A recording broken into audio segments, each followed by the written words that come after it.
Lena bihlangu simaqapha sinamanqaba sagudla ivuna ibumbene lesikhombisa ihora nazi indaba. Wena woza nendlebe mina ngizoza nendaba ngandi ngomlomo njengesiqabetho angihlale kuzona ithonto naze nohlonze kusika nje. Iqala lihlehliselwe umhla ka-12 Disemba ngenxa yokuthi uMantshi ubengazizwa kahle. Kuhlehliselwe mhla ziyishumi kwephezulu kwethulwa kwesinqumo ecaleni lokushushumbisa idakamizwa elibhekene nomsolwa wokuqala ecaleni lokubulawa kaSenzo Meyiwa.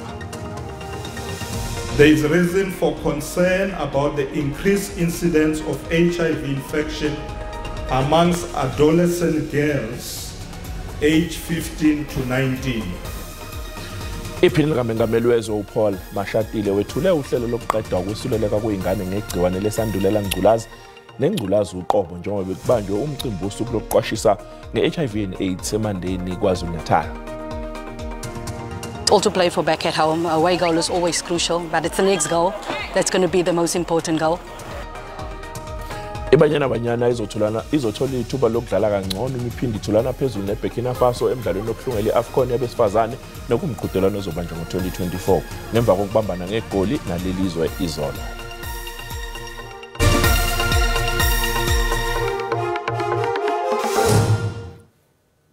Kuhlehliselwe umhla ziyishumi kwephezulu kwethulwa kwesinqumo ecaleni lokutholakala nezidakamizwa kanye nezinhlamvu ngaphandle kwemvume nokuyicala elibhekene nomsolwa wokuqala ecaleni lokubulawa kaSenzo Meyiwa. Leli cala elibhekene nomuzi Sibiya lihlehle ngenxa yokuthi manje ebilengamela ayikwazanga ukufika enkantolo ngenxa yokuthi isaxinwe ukugula. Inkantolo yemanje inqume ukuthi uSibiya uzoqhubeka nokuhlala eDoksini. Lo msolwa waboshwa mhla zingama-30 kuNhlaba wangonyaka u-2022. U-2020 emva kokutholakala nezidakamizwa kanye nezinhlamvu ngaphandle kwemvume. Kwathi-ke ngokuhamba kwesikhathi wabesethweswa icala njengengxenye yabantu ababamba iqhaza mhla kubulawa uSenzo Meyiwa ngo-2014 eFosloras eGoli.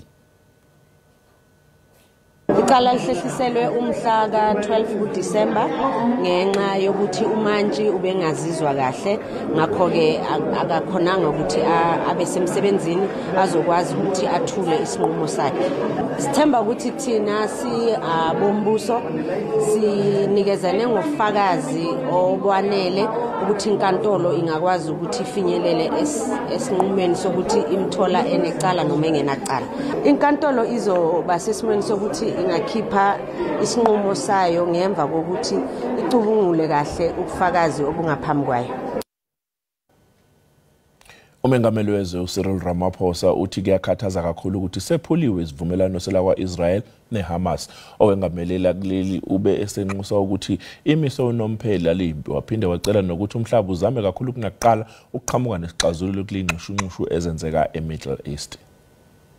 Just South Africa, we are really appalled at the continued deaths that are going on, and we see this as genocide, that there is a collective punishment that is being levied against Palestinians in Gaza. And we say this must stop. There was a truce, and we would have wanted this truce to hold and in fact to be transformed into a ceasefire where the deaths of people is stopped, and it seemed like it would hold, but now with the renewed fighting we are most concerned, and that is why we will continue calling for a total ceasefire, and so that negotiations can then commence on finding a more permanent solution. Ongqongqoshe zasekhaya uDokotela uAaron Mtswaleli unikeze ezinye izakhamuzi zaseLesotho naseZimbabwe imvume yokuba kuleli iminyaka emibili njengoba le mvume izophelelwa isikhathi ngoLwezi wango-2025. Zibalelwa ku-54,653 zakhamuzi zaseLesotho kanti zaseZimbabwe zingu-178,000 ezizoqhubeka zibe nemvume yokuvikeleka kuleli kuze kube ngoLwezi ngo-2025. You are aware of the decision we took about Zimbabweans, which, as I've said, is in court. It is now time for expiry date for the Lesotho exemption payment.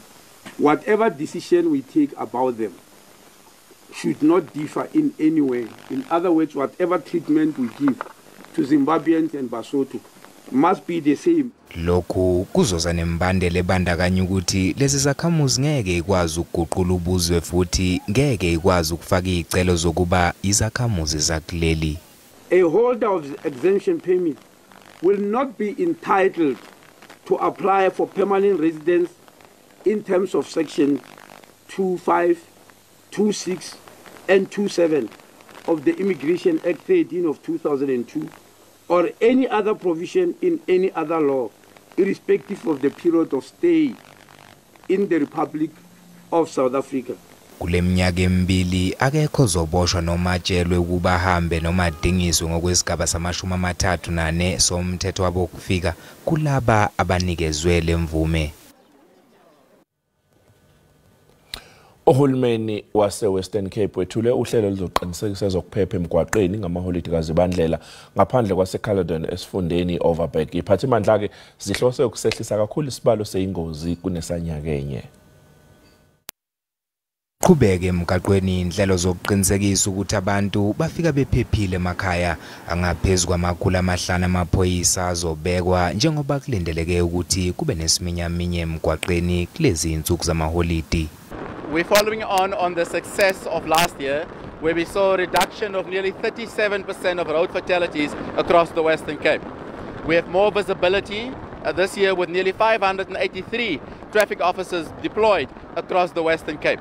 That will be further topped up with the roadblocks, where we're checking for fatigue, drink and driving, specialized operation to ensure everyone gets home safely.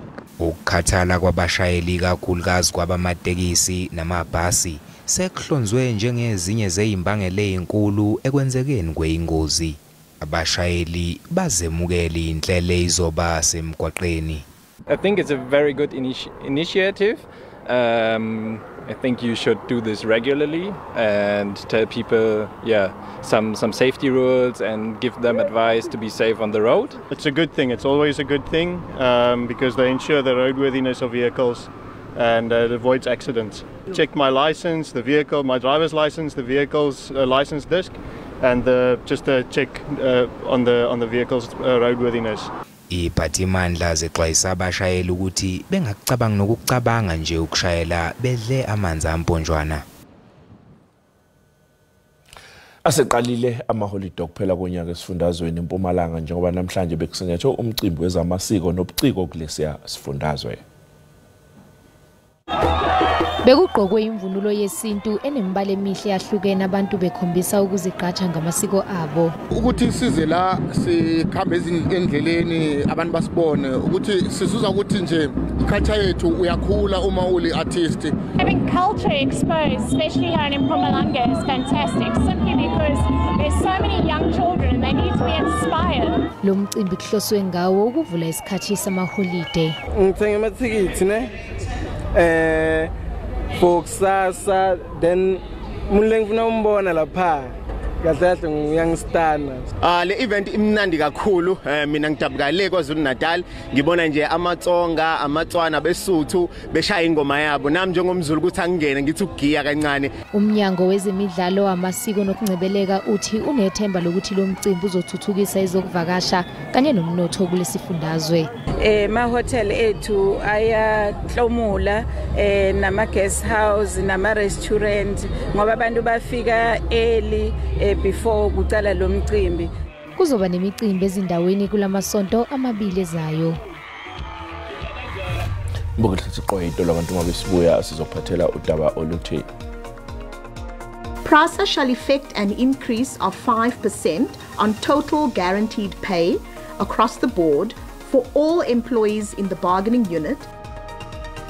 IPRASA kanye nezinyunyana zezisebenzi sebegcine befinyelela ezivumelwaneni ngokwenyiswa kweholo lezisebenzi ngamaphesenti amahlanu. Mbukele lolo daba lungezinye zendaba esebesiphethe ungabe sibuya eitolo.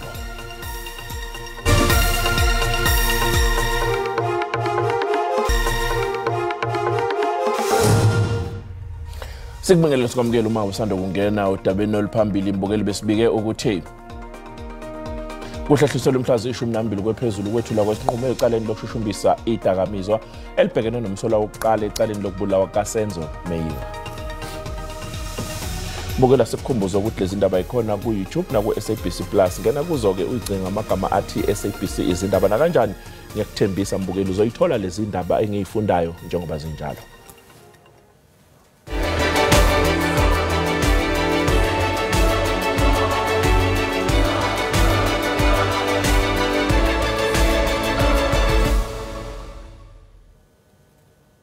Iphini likaMengameli wezwe uPaul Mashatile wethule uhlelo lokuqeda ukwesuleleka kwezingane ngegciwane lesandulela ngculazi nengculazi uqobo njengoba bekubanjwe umcimbi wosuku lokuqwashisa ngeHIV and AIDS emandeni esifundazweni kwaZulu-Natal namhlanje.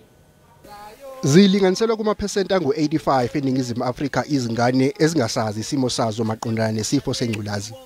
Ezingu-68% zazo kutholakala ukuthi kufanele engabe seyiqalile ukuthatha imishanguzo. There is reason for concern about the increased incidence of HIV infection amongst adolescent girls aged 15 to 19, since it is an indication that older men engage in unprotected sexual activities with young girls and young women. We must take extraordinary measures as society to protect our children against immoral predators. We must ensure that children have a safe environment to discuss issues influencing their sexual conduct and the pressures they are under. We must stand with them. Ungqongqoshe wezempilo udalule ukuthi iNingizimu Afrika ibhekene nenkulu inselelo ngokubuyiselwa kwalabo abaphila negciwane ohlelweni lokuqhubeka nokuthatha imishanguzo yabo. Makuthiwa the theme for today is let communities lead. Ngempela la eKZN under the motto of isukuma sakhe dala nje eKZN sebenzisa le theme yokuthi let communities lead. I-government, civil society, all the other sectors, amakosi, religious leaders, communities overall have been leading here in KZN, so we can see that in practice rather than in theory. Izikhulumi eziningi zalombuthano zikhuthaze kakhulu abesilisa ngokuthi babambe iqhaza ngokuvikeleka kwezingane ezincane ezenzweni engalungile ngokocansi. Kusenjalo ucwaningo lwenziwe yi-Reproductive Health Research Unit eNyuveti Witwatersrand luveza ukuthi liyenyuka izinga labantu abahaqwe isandulela ngculazi nengculazi uqobo lwayo abaphakathi kweminyaka eyi-15 kanye nengama-24 ubudala. Uphando i-National Youth Survey nolujonge abantu abatsha lubonakalisa ukuba ulutsha loMzantsi Afrika basengciphekweni ukusuleleka intsholongwane ye-HIV. Omnye kubalishumi basulelekile okugxinanisa ifuthe ngcipheko losuleleko kumanina asematsha.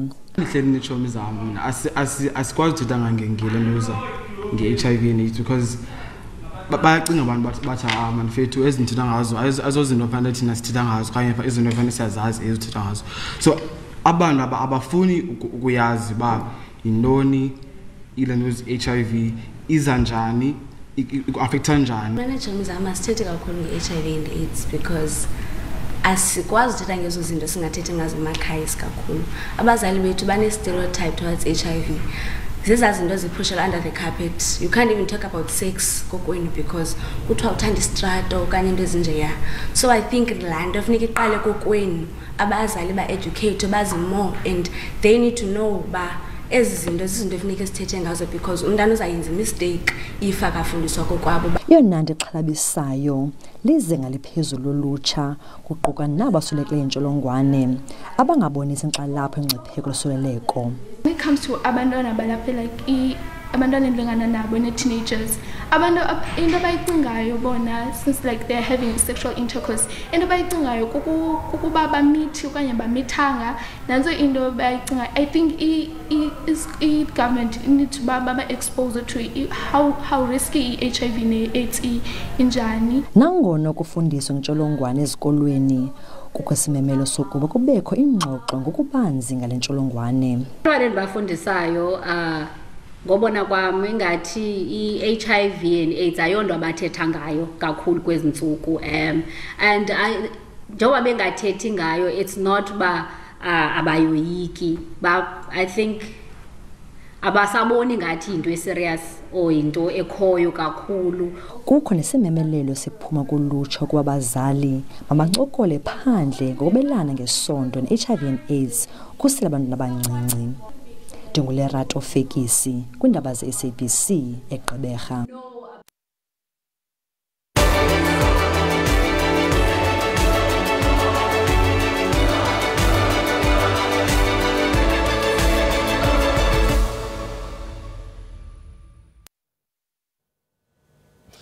Inkinga yamanzi eNizna esifundazweni iWestern Cape sithukuthelise umphakathi wakuleya ndawo kusukela ngesonto ledlule imoto zamanzi bekuyize ihlinzeka lomphakathi ngamanzi.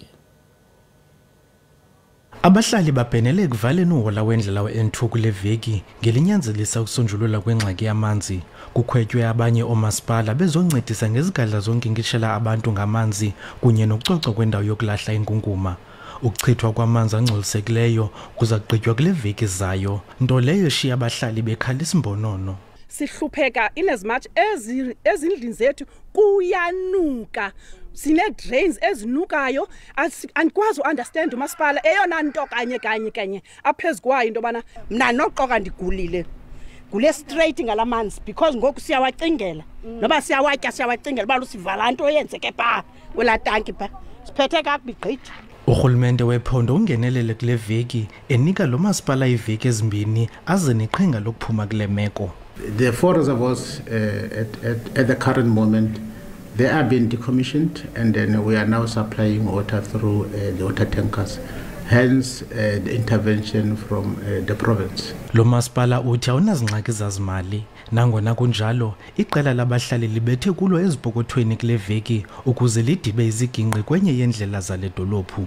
Konke oku kwenziwe ngemvume kamasipala. Idolophu yaseNizna iyathandwa ngabatyeleli. Uninzi lunethemba lokuba ezingxaki ziza kusonjululwa phambi kokugxalathelana kwabatyeleli ngelithuba leziyunguma. Kwindaba ze-SABC ndingusiphiwe Wobasi eNizna.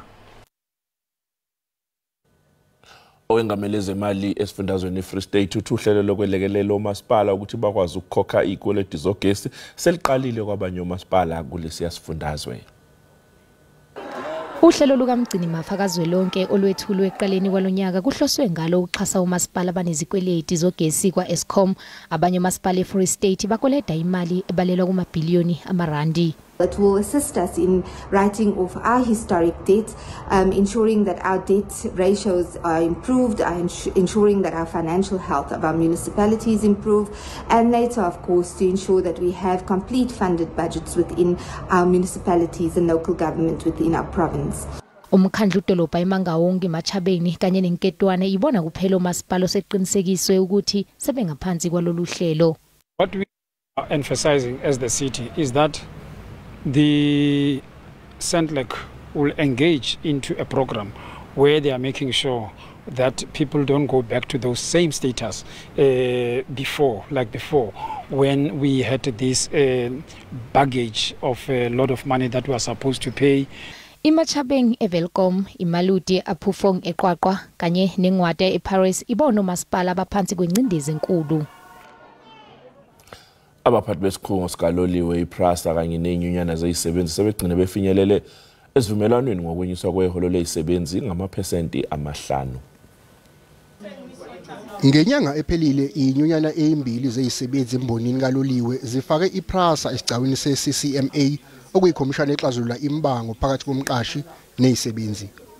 Isathawu kanye neUnited National Transport Union bebefuna ukuphoqelela iPrasa ngokuthi ilalele okufunwa izisebenzi ngokwenyuselwa iholo lazo ngesilinganiso samaphesenti 5. PRASA shall effect an increase of 5% on total guaranteed pay across the board for all employees in the bargaining unit employed in its corporate office, PRASA Rail, PRASA Technical and PRASA Cress with effect from 1st April 2023. Yize sekuvunyelwe ngokwenyuswa kweholo ngo5%, inyunyana azeneme ngokuthi imhlomulo efana nama medical aid ayifakiwe kulesi sivumelwano esisha. Those issues are not off the hook yet, but remember this agreement is only for a period of 6 months. Next year, March, we are still negotiating with PRASA. We'll bring back those issues because we'll be having a longer time. The challenge that we have, it was for us to negotiate a short-term agreement. I believe PRASA management, they'll be able to honor their agreement, or our agreement, because the tendency which we witnessed in the past where we have the agreement, but when coming to the compliance of the agreement, it becomes a challenge where we have to now rely to courts. Ngokwesivumelwano izisebenzi zizokhokhelwa isilinganiso samaphesenti 5 eholo lazo kubalwa kusukela enyangeni uMbasa wakulonyaka.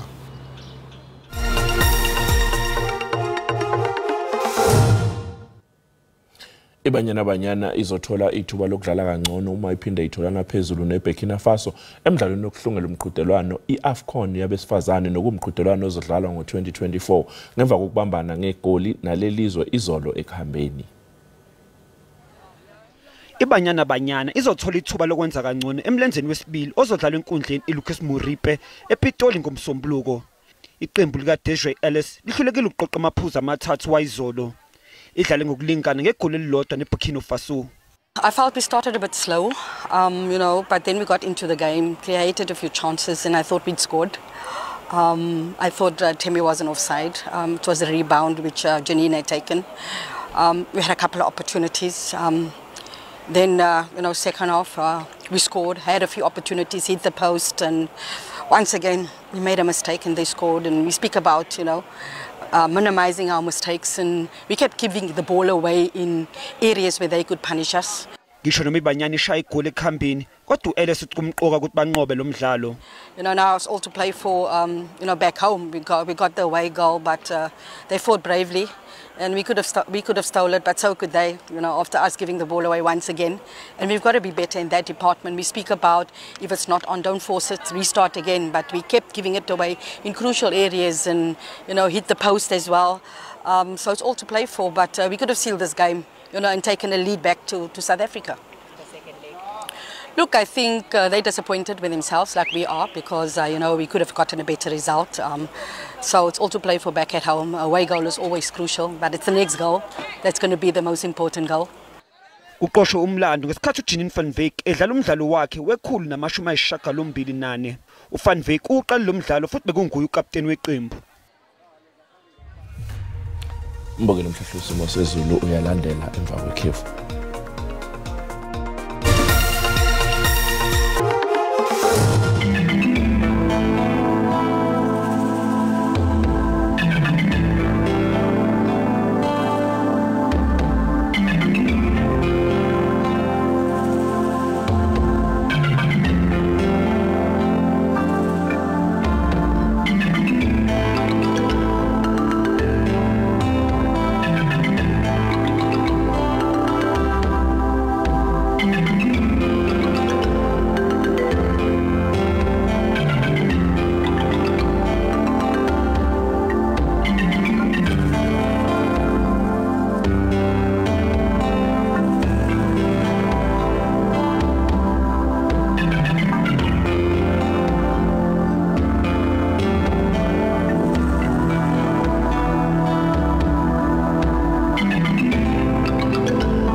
Mbongela sibeka lapha bese kuphathele zona siyabuya futhi ngesonto nazi indaba zobe ifundwa yimina umzukulu kaNomazinyane wena osale kahle.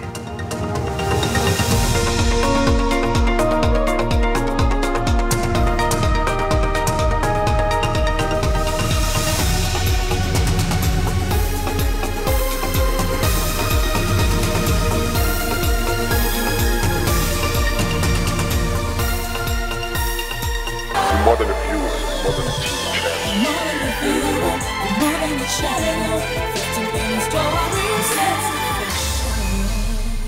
Bet now on Lotto Star's fast-paced bingo-style game.